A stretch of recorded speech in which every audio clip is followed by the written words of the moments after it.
श्री राधा कृष्णाभ्याम नमः।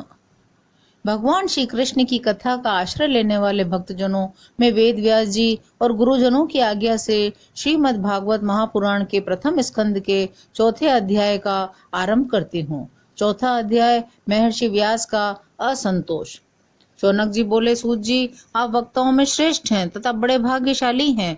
जो कथा भगवान श्री सुखदेव जी ने कही थी वही भगवान की पुण्यमयी कथा कृपा करके हमें सुनाइए। वह कथा किस युग में, किस स्थान पर और किस कारण से हुई थी? मुनिवर श्री कृष्ण द्वैपायन ने किसकी प्रेरणा से इन परमहंसों की संहिता का निर्माण किया था? उनके पुत्र सुखदेव जी बड़े योगी, समदर्शी, भेदभाव रहित, संसार निद्रा से जगे एवं निरंतर एकमात्र परमात्मा में ही स्थित रहते हैं। वे छिपे रहने के कारण मूढ़ से प्रतीत होते हैं। व्यास जी जब सन्यास के लिए वन की ओर जाते हुए अपने पुत्र का पीछा कर रहे थे, उस समय जल में स्नान करने वाली स्त्रियों ने नंगे सुखदेव को देखकर तो वस्त्र धारण नहीं किया, परंतु वस्त्र पहने हुए व्यास जी को देखकर लज्जा से कपड़े पहन लिए थे। इस आश्चर्य को देखकर जब व्यास जी ने उन स्त्रियों से इसका कारण पूछा, तब उन्होंने उत्तर दिया कि आपकी दृष्टि में तो अभी स्त्री पुरुष का भेद बना हुआ है, परंतु आपके पुत्र की शुद्ध दृष्टि में यह भेद नहीं है।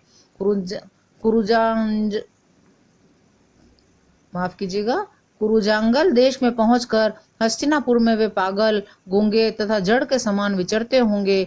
नगरवासियों ने उन्हें कैसे पहचाना? पांडव नंदन राजर्षि परीक्षित का इन मौनी सुखदेव जी के साथ संवाद कैसे हुआ जिसमें यह भागवत संहिता कही गई? महाभाग श्री सुखदेव जी तो गृहस्थों के घरों को तीर्थ स्वरूप बना देने के लिए जितनी ही देर उनके दरवाजे पर रहते हैं, जितनी देर में एक गाय दूही जाती है। सूत जी, हमने सुना है अभिमन्यु नंदन परीक्षित भगवान के बड़े प्रेमी भक्त थे। उनके अत्यंत आश्चर्यमय जन्म और कर्मों का भी वर्णन कीजिए। वे तो पांडव वंश के गौरव बढ़ाने वाले सम्राट थे। वे भला किस कारण से साम्राज्य लक्ष्मी का परित्याग करके गंगा तट पर मृत्यु पर्यंत अनशन का व्रत लेकर बैठे थे? शत्रुगण अपने भले के लिए बहुत सा धन लाकर उनके चरण रखने की चौकी को नमस्कार करते थे। वे एक वीर युवक थे। उन्होंने उस दुस्तभ्य लक्ष्मी को अपने प्राणों के साथ भला क्यों त्याग देने की इच्छा की? जिन लोगों का जीवन भगवान के आश्रित है, वे तो संसार के परम कल्याण, अभ्युदय और समृद्धि के लिए ही जीवन धारण करते हैं। उसमें उनका अपना कोई स्वार्थ नहीं होता। उनका शरीर तो दूसरों के हित के लिए था। उन्होंने विरक्त होकर उसका परित्याग क्यों किया? वेद वाणी को छोड़कर अन्य समस्त शास्त्रों के आप पारदर्शी विद्वान हैं। सूत जी, इसलिए इस समय जो कुछ हमने आपसे पूछा है वह सब कृपा करके हमें कहिए। सूत जी ने कहा, इस वर्तमान चतुर्युगी के तीसरे युग द्वापर में महर्षि पाराशर के द्वारा वसु कन्या सत्यवती के गर्भ से भगवान के कलावतार योगीराज व्यास जी का जन्म हुआ। एक दिन वे सूर्योदय के समय सरस्वती के पवित्र जल में स्नान आदि करके एकांत पवित्र स्थान पर बैठे हुए थे।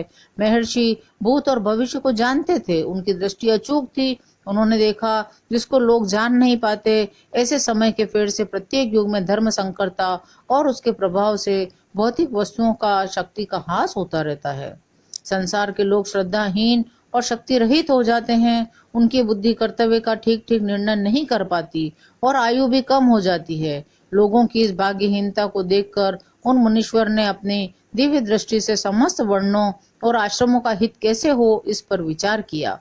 उन्होंने सोचा कि वेदोक्त चातुर्होत्र कर्म लोगों का हृदय शुद्ध करने वाला है। इस दृष्टि से यज्ञों का विस्तार करने के लिए उन्होंने एक ही वेद के 4 विभाग कर दिए।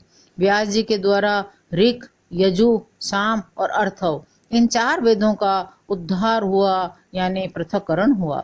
इतिहास और पुराणों को 5वां वेद कहा जाता है। उनमें से ऋग्वेद के पैल, सामगान के विद्वान जैमिनी एवं यजुर्वेद के एकमात्र स्नातक वैशंपायन हुए।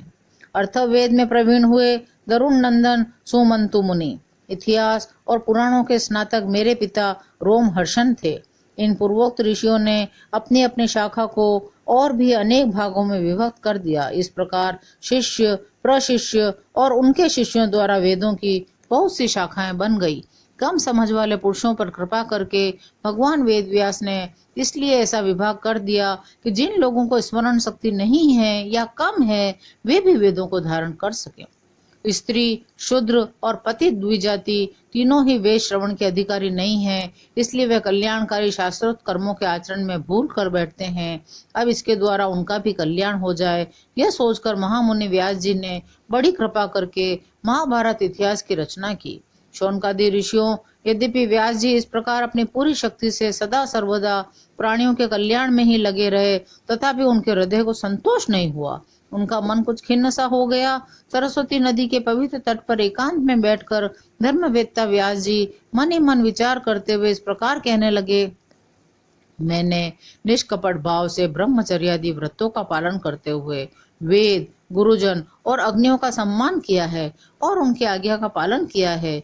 महाभारत की रचना के बहाने मैंने वेद के अर्थ को खोल दिया है, जिससे स्त्री, शूद्र आदि अपने अपने धर्म कर्म का ज्ञान प्राप्त कर लेते हैं।